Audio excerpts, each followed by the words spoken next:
काय आहे, की असा कुठलाही घोटाळा किंवा काहीही झालेलं नाहीये.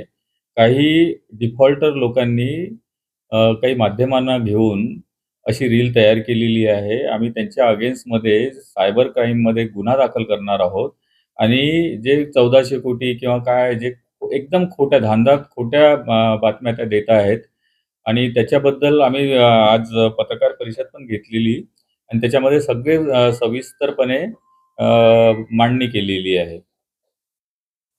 मग 1600 कोटीचा आहे तुम्ही आता 1400 कोटीचा घोटाळा का बरं? कशामुळे करण्यात आला? खोटं हा जे म्हणते आहे एक कुठचंतरी चॅनल आहे YouTube किंवा काय असेल ते, तर ते खोटं बोलतात आहे आणि आम्ही त्यांच्यावर मानहानीचा दावासुद्धा करणार आहोत आणि सायबर क्राईममध्ये गुन्हा दाखल पण करणार आहोत.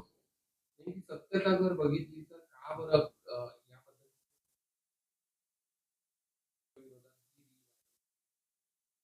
मला माहीत नाही आहे, पण आता ते भेटले पण नाही मला आणि त्यांनी विचारपूस पण केलेली नाहीये. त्यांनी जर विचारलं असतं, तर आम्ही सविस्तरपणे त्यांना सगळं सांगितलेलं असतं.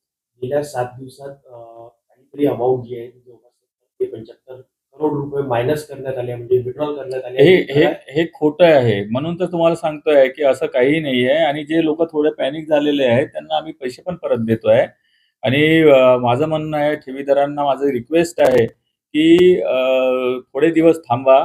तुमचं दूधचं दूध आणि पाणीचं पाणी झालेलं दिसेल.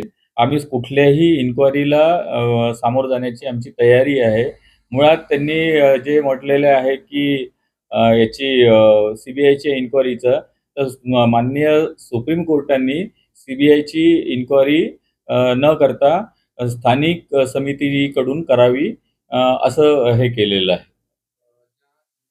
ती रील व्हायरल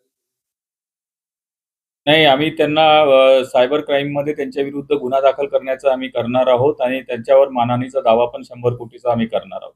ठेवीदारांना काय आश्वासन?